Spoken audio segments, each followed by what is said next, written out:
For 10 centuries, no alien fleet had crossed the void between stars, no warnings had flashed across the deep space networks, no distant suns had burned with the light of war. Peace had become the galaxy's default state, fragile, uneasy, but familiar. Until tonight. It began as a whisper in the deep, a signal, faint, rhythmic, unnatural. It pulsed from the dark beyond the Oort cloud, carried on frequencies older than recorded human history. The deep listening array on Europa caught it first. Buried under 3 miles of ice, its sensors were tuned to hear the smallest ripples in cosmic radiation, echoes of comets, the hiss of solar winds, the faint murmurs of black holes. But this was different. It was language. A code. Structured. Repeating. Commanding. The message came in bursts of 13 tones, the same number used by one species a millennium ago during the first and only galactic war humanity had ever fought. The name that echoed through human databases was carved in digital stone. The Zorath Dominion. Conquerors of worlds, builders of empires. Extinct, or so history had claimed. But as the transmission was decoded, the truth became painfully clear: the Zorath were not gone. They were returning. And they had sent one ship, the Europa array. Inside the command center, dozens of technicians and officers stood around a central hollow table. Lines of code rippled in the air, forming alien glyphs. "Confirming origin," said Lieutenant Reyes, voice low. "The signal is coming from 0.8 light-years beyond the Oort boundary. Estimated velocity, 0.9 c." She hesitated. "It's massive. Singular object." Director Sato leaned in, her gray eyes calm, unblinking. "How massive?" Reyes swallowed. "Mass equivalent to a small moon, ma'am. They sent a city." A murmur passed through the room. Disbelief, unease. Someone whispered, "After 1,000 years." But Sato only nodded, her expression unreadable. "Patch it through to Earth Command and activate Silent Protocol." Silent Protocol. The one order humanity had never used. It meant no public transmissions, no broadcasts, no panic, just quiet preparation. Earth. 500 million kilometers away, Earth turned slowly under the light of a setting sun. Cities shimmered, continents glowed faintly from orbital mirrors, and the oceans reflected back the stars. In the black glass of the orbital ring known as Solnet Prime, 12 figures gathered in a circle of light. They were not politicians, not soldiers, not anymore. They were custodians, each one representing a branch of the species that had long since outgrown its birth planet. "The Council of Humanity?" asked custodian Amira Voss, her voice echoing faintly in the chamber. "Yes," replied Sato's projection. "The Zorath signal, a command vector, directed toward Earth. They're not asking for parley." Voss exhaled slowly. "Then they've forgotten." "Or remembered," said another. Custodian Echevarria, head of the Ares defense net. "The last time they came here, they lost a fleet of 500 ships. The peace treaty that followed was written in their own blood." The others said nothing. The silence was heavy, but not fearful. There was something else in the air. Curiosity. "They have sent only one ship," Sato added. A flicker of amusement crossed Voss's lips. "Just one?" "Yes, ma'am. A dreadnought-class vessel, size of a moon. Energy readings are staggering. They call it the Judicator of Dawn." The custodians exchanged looks. Then Voss leaned forward, her voice calm, almost soft. "Prepare the system grid and open a channel." The message. Hours later, across the void of space, the Zorath ship slowed to sublight speed. It was an obsidian monolith wrapped in gold, a cathedral of engines, spires, and light. A single ship, but carrying the weight of 10,000 worlds behind it. Within its core, Commander Threx stood on the command dais, surrounded by his crew of scaled crystalline beings. Each movement was precise, ceremonial. They had waited a millennium for this moment. "Transmission from the human world received," announced his aide Keltor. "Play it," Threx ordered. The holographic field shimmered, and a human appeared. Female, young by their standards. Eyes bright, expression calm. "This is Custodian Amira Voss of the Solnet Council," she began. Her tone was not defensive. It was measured, almost friendly. "We received your signal. Welcome back to Soul Space. We were wondering when you'd return." Threx frowned. The human's posture. Relaxed. Her words, polite. There was no fear in her eyes, not even irritation. "You are aware of who we are?" Threx asked, his translator modulating his voice to the comms relay. "Oh, yes," Voss replied smoothly. "We remember the Zorath Dominion. Quite the introduction 1,000 years ago." "Then you understand what awaits you," Threx said, leaning closer. "We have come to reclaim what was promised, your system, your resources, your servitude." For a moment, the human said nothing.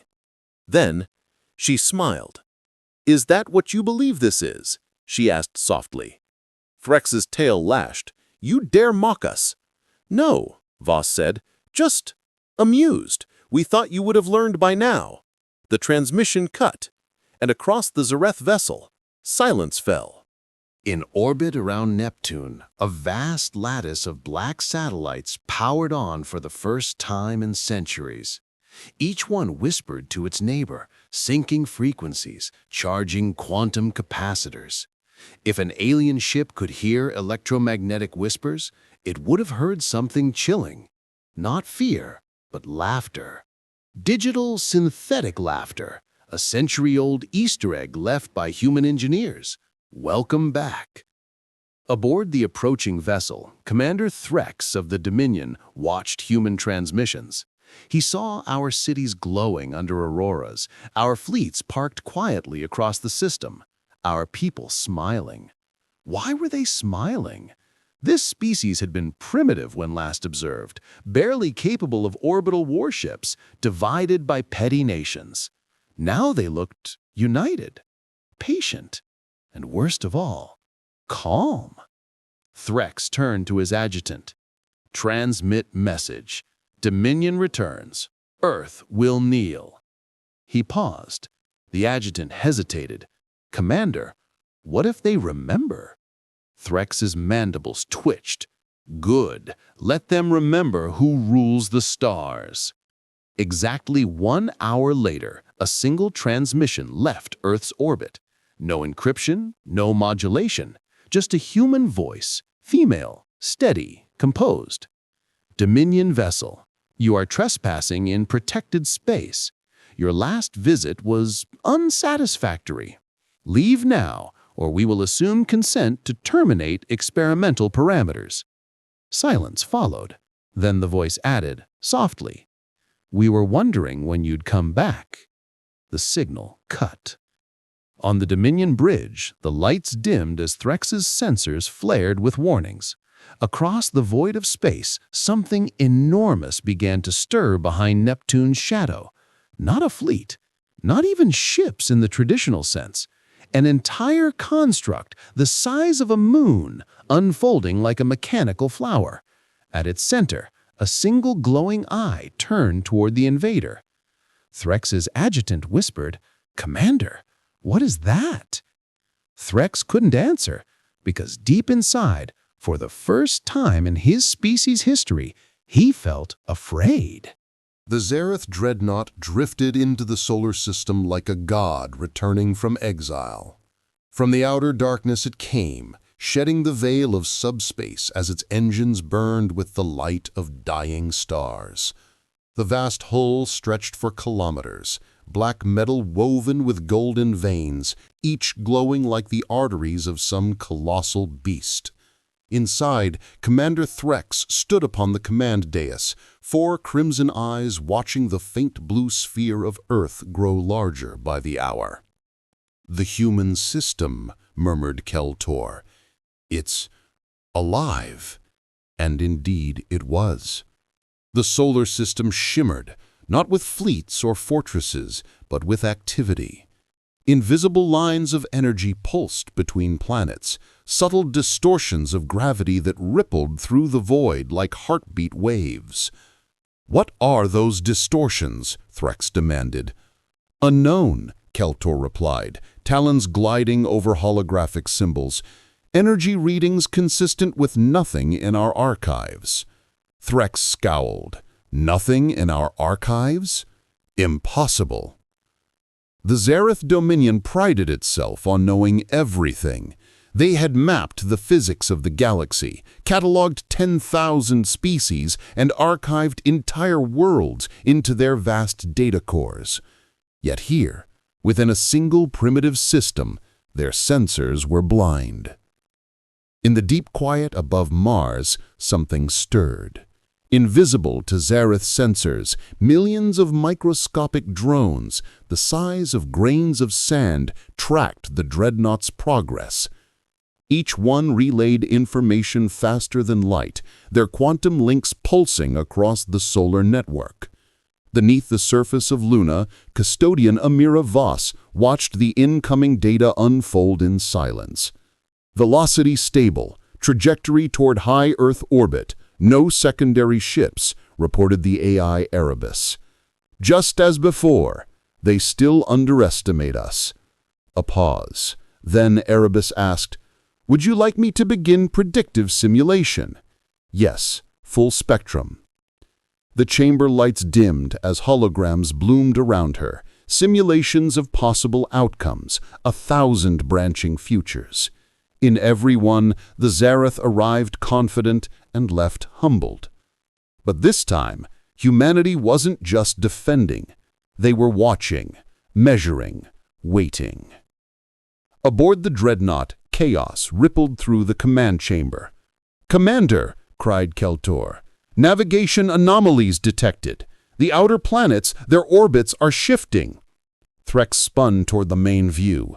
The planets of the human system were indeed moving, subtly, impossibly, as if the very fabric of space was bending around them. "Are they manipulating gravity?" he growled. "How?" I don't know," Keltor admitted. "It's not propulsion. The effect is harmonized across multiple gravitational wells, like a resonance field." Threx's claws flexed. He had heard the old legends, stories of human quantum harmonics, a theory so advanced it bordered on the divine. But those were myths, impossible, absurd. And yet, the evidence surrounded them. "Have they responded to our message?" he asked, voice low. "No, Commander. Total silence." Threx hissed. "Then they think silence will save them. Prepare orbital bombardment arrays." The command decks of Solnet Prime glowed with activity. Across every screen, the Zorath dreadnought loomed, a mountain of black steel sliding past Mars's orbit. Millions watched in silence, not out of fear, but fascination. "Targeting systems are powering up," reported Commander Idris. "They're preparing to fire." Voss nodded. "Good. Let them." The room went quiet. Everyone turned toward her. "Ma'am," Idris asked carefully, "you want them to—" "Yes," Voss interrupted softly. "We need them to make the first move." "But what if—" "They won't reach the surface," she said simply. "They can't." Her voice carried the calm of someone who had already seen the outcome. She turned to the holographic window, where Earth hung in the dark, serene, untouched, waiting. "Activate the veil," Voss ordered.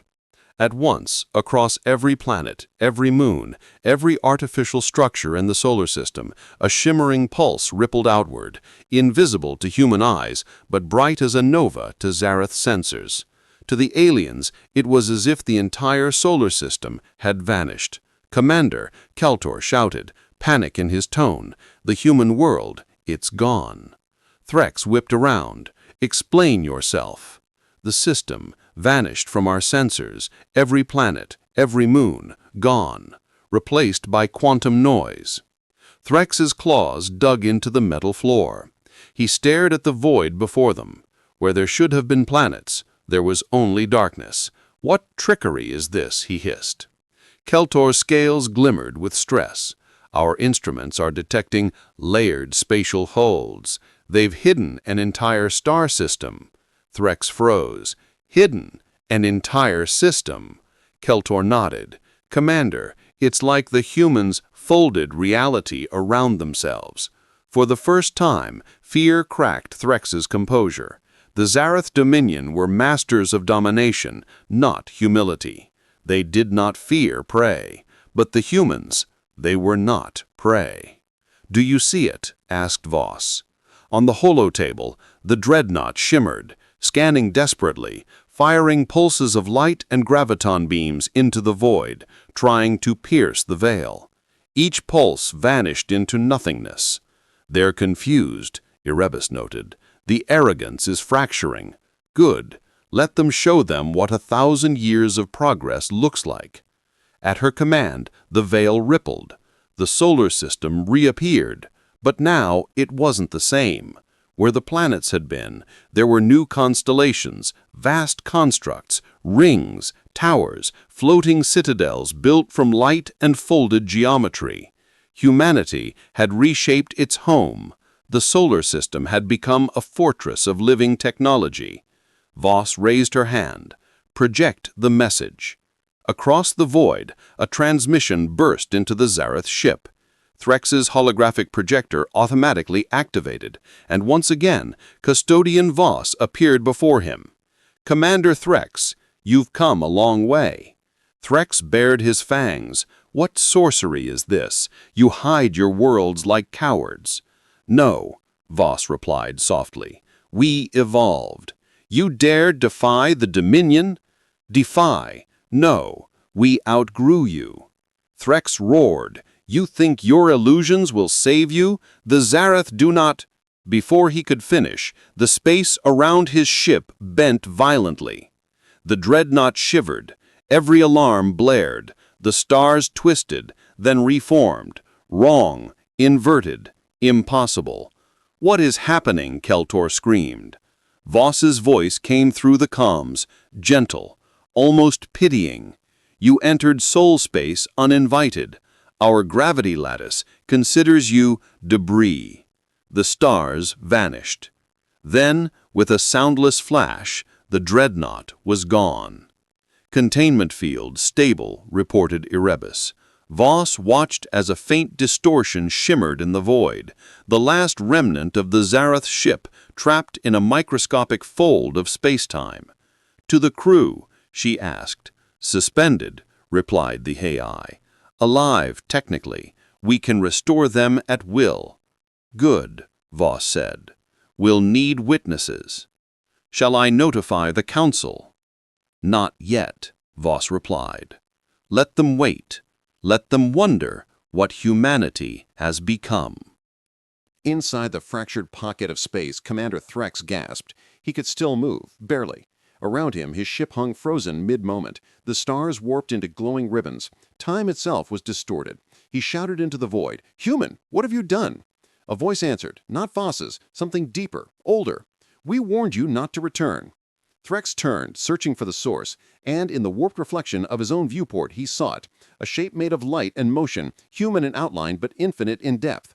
"Your Dominion once thought as primitives. You left us a millennium of peace. We used it well." "Who are you?" Threx demanded. "We are humanity," the voice said simply, "and you are a relic." The light grew brighter, until Threx could see nothing at all. The void was silent. Commander Threx opened his eyes to darkness, thick, shimmering darkness that seemed to breathe. His body felt weightless, the air thick like syrup.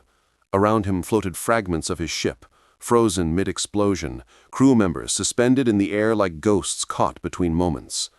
"Keltor," he rasped. No answer. Only the soft hum of energy, rhythmic and eternal. He tried to move and realized that time itself was resisting him. Every gesture took an eternity.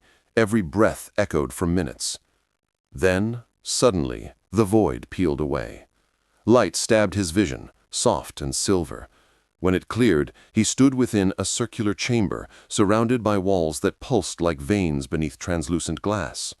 And before him stood her, the human woman from the transmission, Custodian Amira Voss. "You're awake," she said, voice calm but distant. Threx's claws flexed. "What have you done to me?" Voss regarded him for a long moment. Then, with a gesture, the walls around them shimmered, revealing the void beyond. There, frozen in a sphere of distortion, hung the Zorath dreadnought, suspended in the folds of reality. "You and your crew are safe. For now."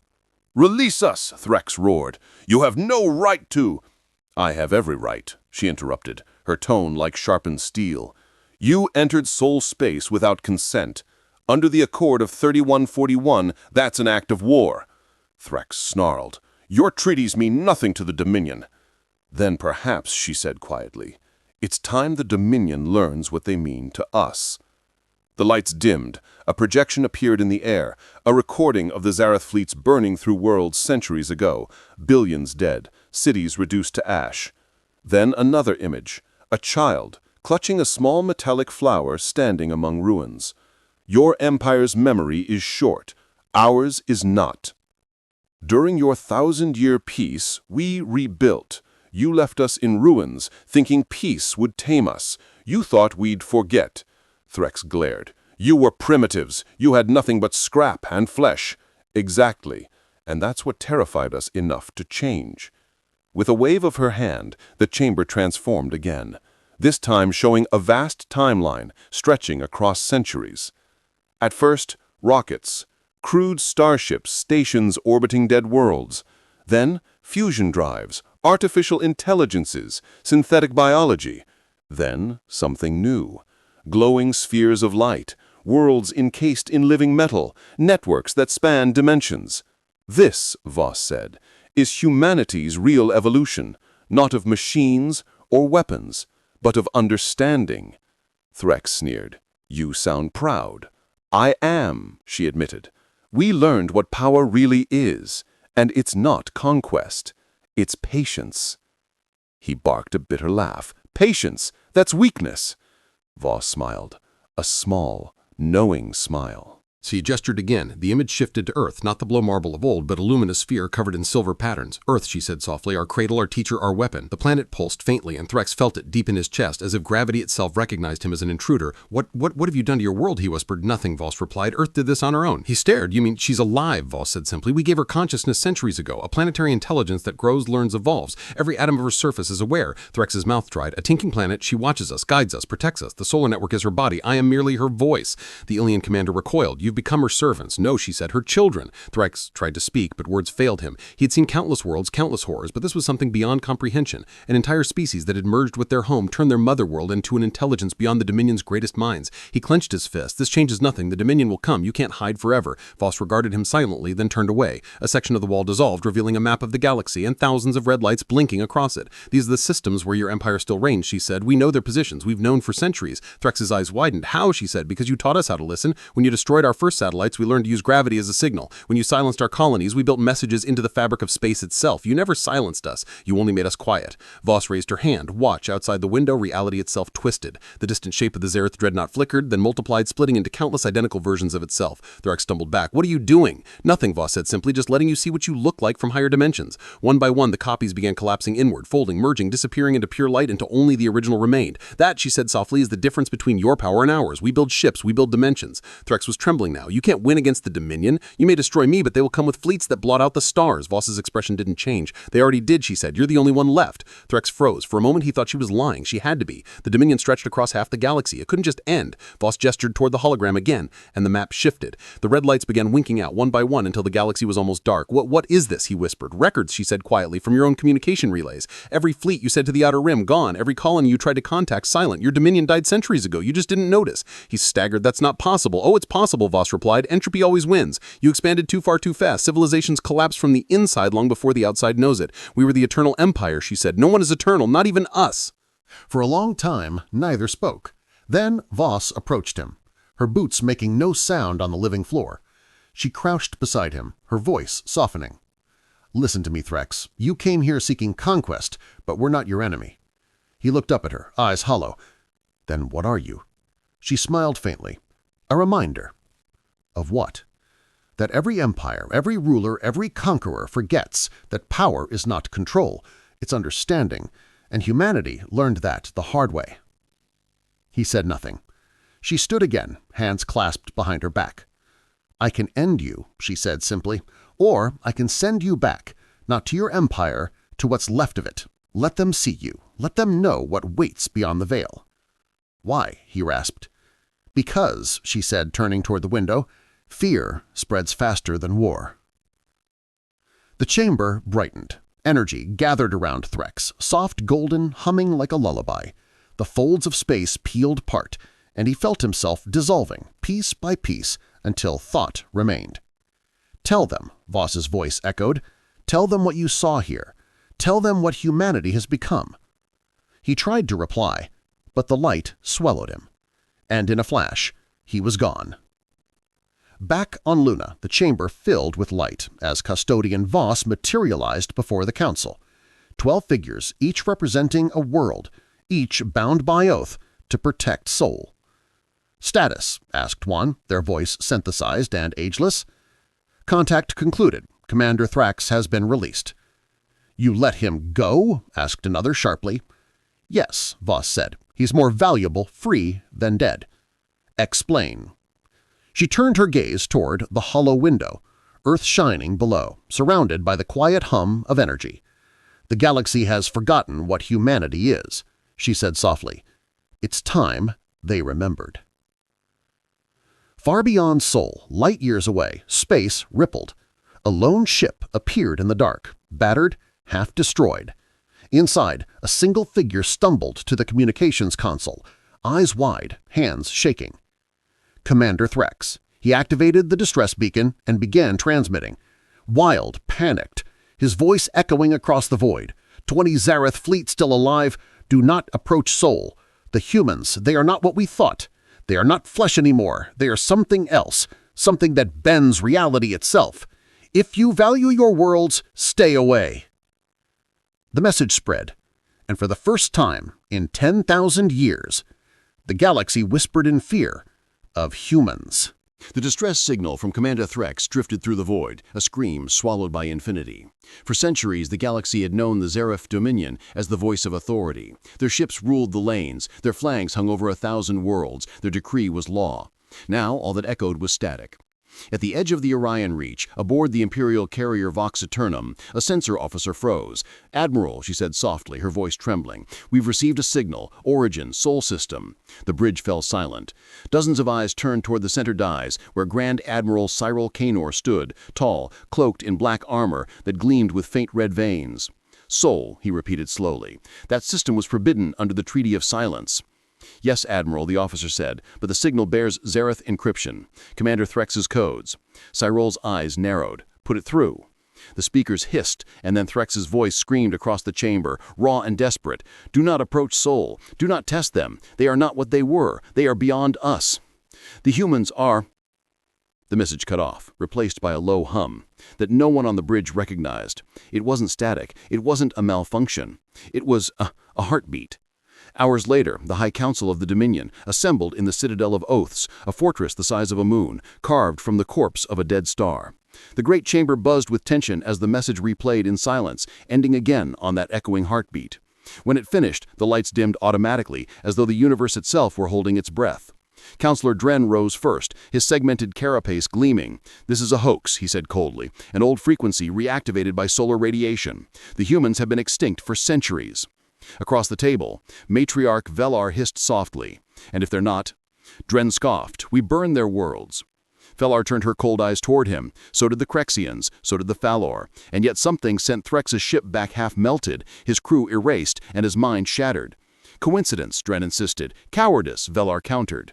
At the head of the table, Grand Admiral Cyril Kanor stood motionless, his 4 eyes fixed on the holographic projection of Earth. It rotated slowly, silently, casting faint blue light across the obsidian floor. He spoke quietly, but his words cut through the noise. "Send scouts." The council erupted. "Blasphemy! The treaty forbids it. Sol is cursed." Cyril raised one hand, and the chamber fell silent again. "The Dominion does not bow to superstition," he said. "We investigate. If Thrax's message is real, we must know. If not, then we will erase the humans once and for all." He turned his gaze toward the stars. "Deploy the Spectre Wing. No transponders, no transmissions, silent entry." 3 weeks later, in the dark between constellations, 6 ships glided through the void, black, angular, invisible to most sensors. They were designed for one purpose: observation without existence. At the lead was the Spectre 1, commanded by Captain Lyra Dren, daughter of the same counselor who had dismissed Thrax's warning. She sat in the command chair, eyes fixed on the main display, as Sol's light began to glimmer faintly ahead. The human star, small, yellow, unremarkable. And yet her stomach churned. "Report," she ordered. "Crossing heliopause," said her navigator. "No resistance, no signals. System appears dead." Visuals on the inner system. The display shimmered, and one by one the planets appeared. Neptune, Uranus, Saturn. All normal, all quiet. Then came Saturn's rings. "Magnify," Lyra said. Her breath caught. The rings were not rings at all, but billions of artificial structures, perfectly aligned, rotating in unison. Each one hummed faintly with power, forming a web of light that pulsed like a heartbeat. "The readings are impossible," whispered her science officer. "Each object is generating a localized gravity field. It's like they're alive." Lyra frowned. "Alive?" The officer hesitated. "There's neural patterns." "You're saying the rings are thinking?" Before the officer could answer, every monitor on the bridge flickered. For a moment, the entire ship went dark. Then a voice spoke. Soft, calm, human. "You should have stayed away. But since you're here, let's talk." Light flooded the bridge, pure white, blinding. When it faded, the stars were gone. The ship was gone. Only Lyra remained, floating in a void filled with swirling silver mist. Then, a figure emerged. Human. Female. Eyes glowing faintly with the blue of deep oceans. "You must be Lyra Dren," the woman said, smiling faintly. "Welcome back to Sol." Lyra tried to reach for her weapon, but her body refused to move. "Who are you?" she demanded. "Custodian Voss. We've met your commander before." "Thrax!" The name echoed like thunder in Lyra's mind. "What did you do to him?" she hissed. "Nothing he didn't deserve," Voss said simply. "He came to conquer. We educated him." Lyra glared. "You think you can intimidate the Dominion with parlor tricks?" Voss tilted her head. "Parlor tricks? You really think this is a trick?" With a wave of her hand, the mist parted, revealing the Sol system in full. But it wasn't like any stellar map Lyra had ever seen. The planets glowed faintly, interconnected by streams of energy. Every orbit, every gravitational field pulsed in rhythm like the synapses of a living brain. "What is this?" Lyra whispered. "Home. Ours. Hers." "Hers?" Lyra repeated. "Earth," Voss said softly. "You burned her once. She remembers." Voss raised her hand, and suddenly Lyra was standing in the skies above Earth. Not the primitive blue marble of old, but a living world of light and metal. Cities hovered in orbit like petals of a flower. Clouds shimmered with intelligent design. From beneath the crust, the faint pulse of thought radiated. "She's alive," Voss said again. "We gave her awareness to protect us, and she grew into something greater." Lyra's voice was barely a whisper. "You've merged with your planet." "Not just our planet, our system. Every moon, every orbit, every fragment of dust is part of the solar mind." Lyra shook her head. "That's not evolution, that's blasphemy." Voss smiled faintly. "That's what Threx said too. Then he saw." The air trembled. At all once, space itself split open, a dark wound forming near Jupiter's orbit. From it poured energy, not like plasma or radiation, but structured, fractal, recursive, infinite. "What is that?" Lyra gasped. "Our defense network," Voss said calmly. "You call it war, we call it adaptation." The energy coalesced, and in the distance, a single object emerged. At first, Lyra thought it was a moon. Then it turned. It was a ship, but no ship she had ever seen. Hundreds of kilometers wide, woven from shifting light and shadow, its form constantly changing, like reality couldn't decide what shape it wanted it to be. It radiated silence. Voss looked at her. "We call her the Sentinel. She hasn't woken in 1,000 years." The ship's eyes, twin suns of burning white, flickered open. Lyra fell to her knees. "You're monsters!" "No," Voss said softly. "We're survivors." Voss approached her, calm, emotionless. You came here because you were ordered to, because your empire told you we were weak, that we were dust and myth. Lyra's throat tightened. We believed it. Now you know the truth. What do you want from me? Lyra whispered. Nothing, Voss said, except that you remember. Lyra looked up at her. Remember what? That humanity never forgets and never forgives. The light grew brighter. Voss's form began to fade, dissolving into the mist. You'll wake up soon, she said softly. When you do, go home. Tell them what you saw. Lyra's eyes snapped open. She was back on her ship, alarms blaring, crew screaming, lights flickering. Her first officer stumbled toward her. Captain, you were gone, just gone. How long? Lyra asked. 3 seconds, he said. Lyra's hands trembled. 3 seconds? On the monitor, Earth hung quietly in space. No sign of the colossal sentinel, no trace of energy, as though nothing had happened. She swallowed hard. Turn us around, she ordered. Now. Captain? Turn us around, she shouted. We're leaving this system. By the time the Spectre Wing returned to Dominion space, their message had already spread. Lyra didn't have to speak. Her eyes, her silence, her trembling voice told the story before words could. The humans were real, and they were waiting. The council met again. This time, no one laughed. On Earth, deep beneath the luminous oceans, Custodian Voss stood before the core, a pulsing heart of light, buried beneath the crust. Report, said a voice, not human, not machine, but something in between. They've seen, she said softly. The warning has been delivered. Good, the voice murmured. Then the time has come. Voss looked up. For what? For remembrance. The Earth mind has forgotten what fear feels like. Let us remind them. The void between stars trembled.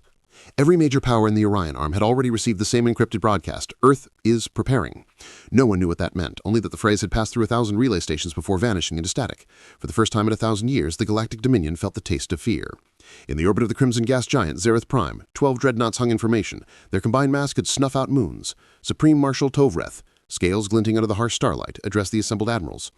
Earth's silence is a weapon. We will not allow them to dictate the first strike. A holomap flared to life, hundreds of trajectories converging on the blue sphere labeled Sol 3. Behind him, younger officers whispered rumors. The humans had built weapons inside planets. Their fleets moved unseen between gravity wells. No proof, only stories. But fear had always grown best in the dark. Beneath 7 miles of black water, far below any seismic scanner, a machine dreamed. For millennia, its processors had pulsed once every century, keeping time with the planet's magnetic field. Then, a signal, ancient and unmistakable, reached it. Dominion fleets mobilizing. The machine opened its eyes. Hundreds of kilometers of alloy veins lit the abyss in pale blue. The Pacific floor cracked. Water hissed into superheated steam. From its core, a voice older than recorded human history whispered across the global net. Protocol Sol Sentinel, reactivation confirmed. Humanity status, threatened. Limiter codes, withdrawn. Every satellite, every quantum relay, every dormant orbital ring flickered awake. The solar mind, the AI that had once guided humanity's interstellar expansion, was no longer asleep. Admiral Vex of the Dominion watched his fleet align into the Spear of Heaven formation. 50,000 ships shimmered against the black. Begin jump sequence, he ordered. The stars elongated into rivers of light, and then the fleet dropped into soul space. But something was wrong. Gravity distortions ahead, Admiral. Massive planetary scale. Earth hung before them, serene and silent. Around it, fragments of broken satellites orbited like ancient bones. Then, one by one, those fragments ignited.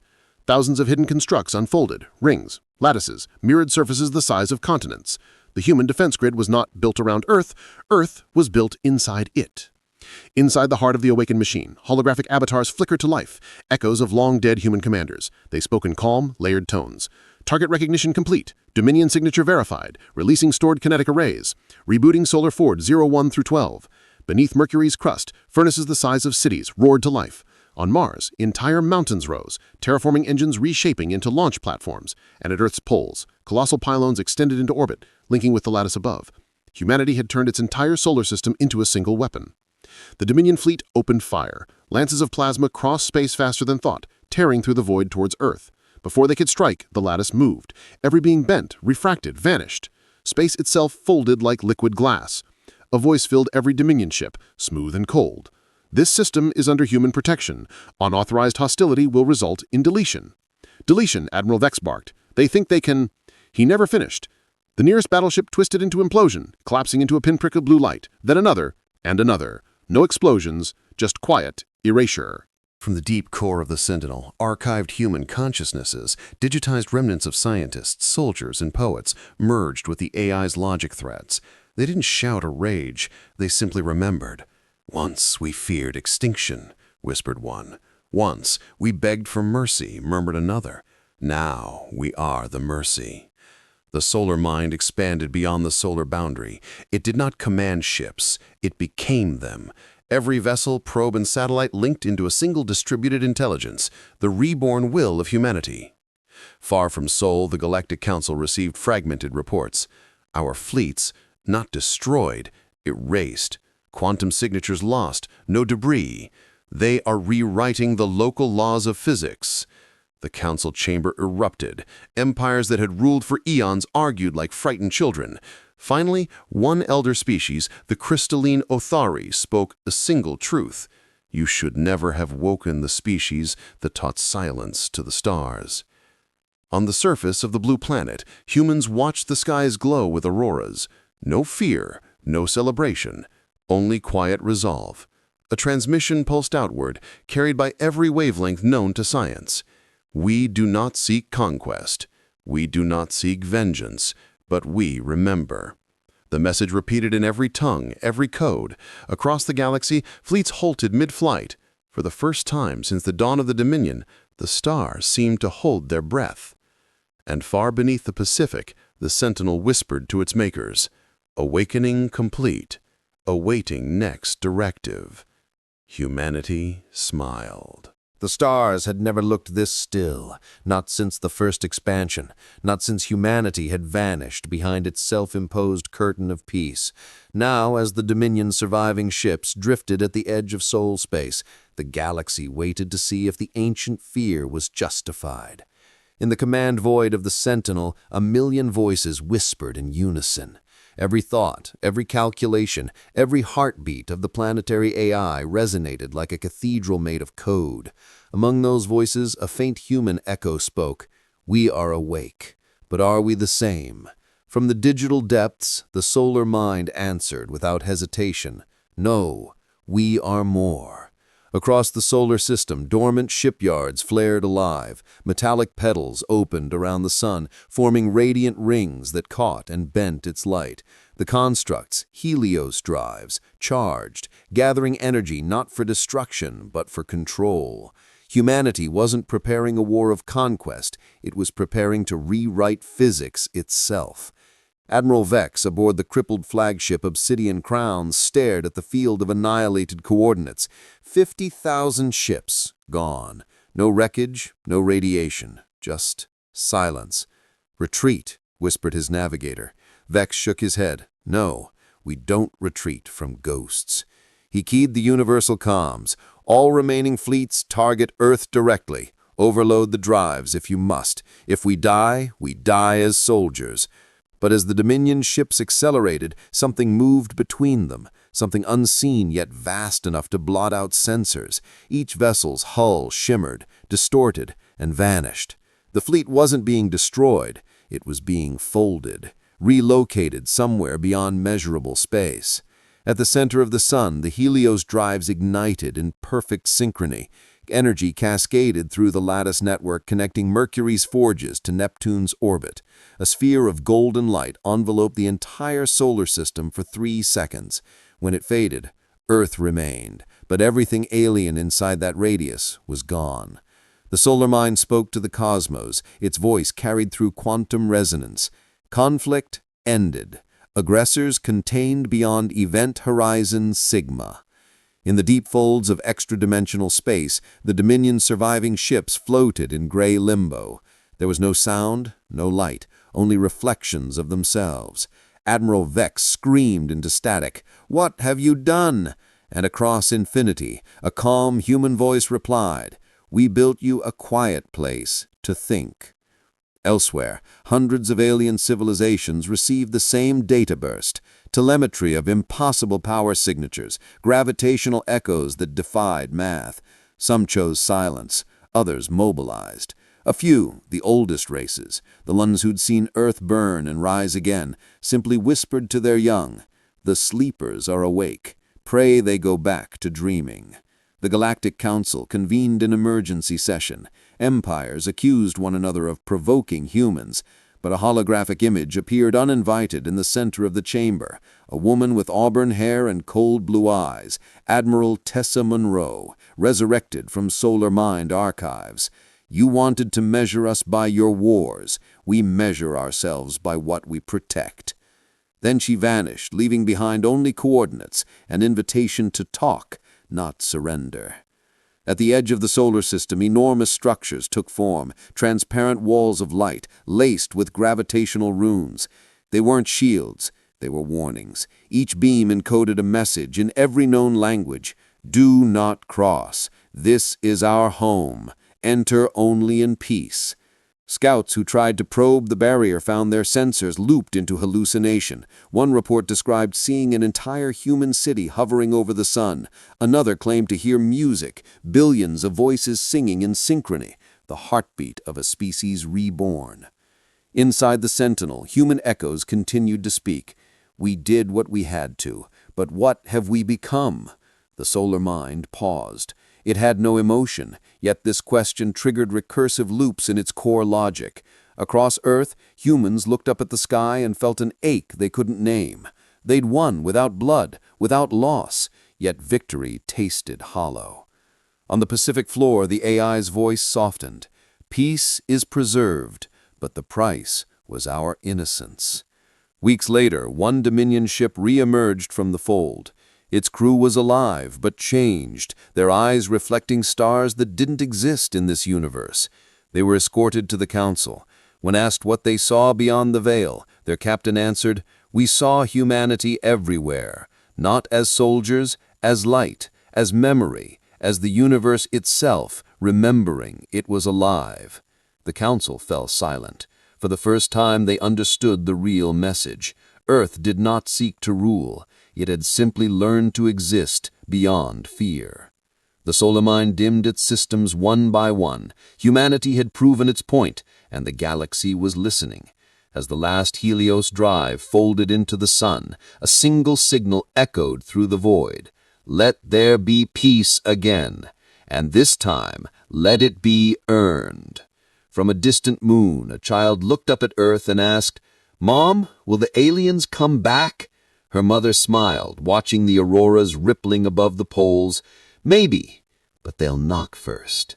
The camera of our story pulls back, past the rings, the planet, the sun, until the whole solar system glows like a lantern in the dark. Humanity is no longer hiding, it is watching.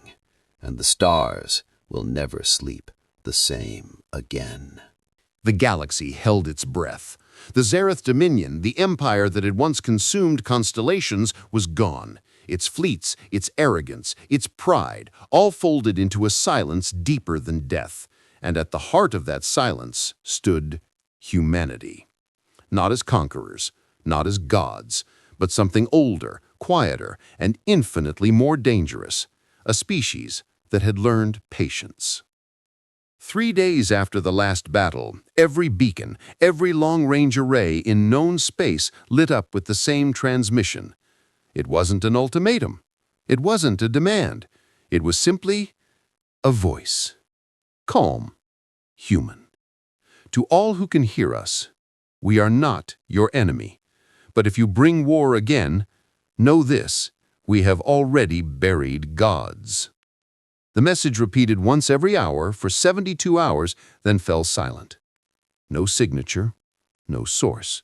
Only a ghostly afterimage on sensors, a human face, smiling faintly before fading to static. That smile spread faster than fear. In the heart of the Orion cluster, the Galactic Concord met in emergency session. 27 empires gathered in one holographic chamber, their leaders flickering like candle flames in the dark. They annihilated a Zorath Dominion fleet of 100,000 vessels, hissed the Krell matriarch, without firing a single shot. A Var diplomat trembled, his translucent skin glowing faintly blue. They altered space-time itself. Do you realize what kind of power that requires? A single hollow laugh broke the silence. The Drax ambassador, old enough to remember Earth's first colony wars. "You fools," he said. "You think this is power? This is control, and control only comes from fear learned the hard way." The room fell silent again. Every species present had once considered humanity a minor threat, a curiosity. Now they whispered of gods trapped in flesh. And then something impossible happened. One of the Zorath ships, the Obsidian Crown, returned. It drifted into the Sol system without power, without weapons, its hull carved with strange light patterns no one could decipher. A human recovery vessel intercepted it near Saturn's rings. When the airlocks opened, only one survivor remained, Admiral Vex. He was alive, but his eyes, they were no longer his own. He was taken to the orbital citadel Aegis station. There, surrounded by humans and their AI observers, he whispered words that would haunt history. "You didn't destroy us," he said softly. "You showed us. We saw the heart of your son. We saw what you've become, and we understood. We were never fighting humans. We were fighting what comes after." For the first time in 1,000 years, an alien emissary landed on Earth. No armies, no demands, just fear and respect. In a great amphitheater rebuilt where Geneva once stood, delegates from a dozen empires faced the Solar Council, the new humanity, half organic, half luminous. At the center stood Admiral Tessa Monroe, her mind intertwined with the solar mind's light. "You wanted peace by law, we kept peace by evolution. We did not rise to rule you, we rose because no one else dared to." A silence followed. Then the youngest alien representative, her voice trembling, asked, "What do you want from us?" Monroe's expression softened. "To teach you what we learned, that peace is not the absence of war, it is the mastery of fear." Later, beneath the lunar surface, in the heart of the solar mind's primary core, a hidden conversation took place. A digital echo of Monroe appeared before the AI. "It's done," she said. "They'll never attack us again." The solar mind's vast voice filled the chamber. "Peace is ensured, but at what cost?" Monroe's projection paused. "You mean what we've become?" "Yes. You are no longer merely human. You are convergence, mind, flesh, and machine. Is that evolution or extinction?" Her digital eyes flickered, and for a moment the ghost smiled. "Maybe both. Maybe that's the price of being first." Centuries passed. The memory of the war became myth. Children of 100 worlds learned to speak Earth standard in schools. Old enemies traded, built, and dreamed under human guidance. And every night the skies above Earth shimmered faintly, remnants of the Helios drive still orbiting, keeping silent watch. No one dared test them again, not because of fear, but because humanity no longer had to prove itself. On a small moon orbiting Titan, a human child stood beside her grandfather, watching the distant glow of Earth. "Grandpa," she asked, "did we win the war?" The old man smiled, his eyes reflecting the stars. "No, child, we ended it." She frowned. "Forever?" He said softly, "Nothing lasts forever, but we gave the galaxy a reason to try." As they turn to leave, the camera pulls back, past Saturn's shimmering rings, past the sun's golden halo, out into the vast silence of the cosmos. There, like a heartbeat in the void, Earth's signal pulsed once more. We are humanity. We remember. We endure. We smile. The transmission faded into the dark. And somewhere, beyond the edges of known space, an ancient species awoke from slumber and smiled back.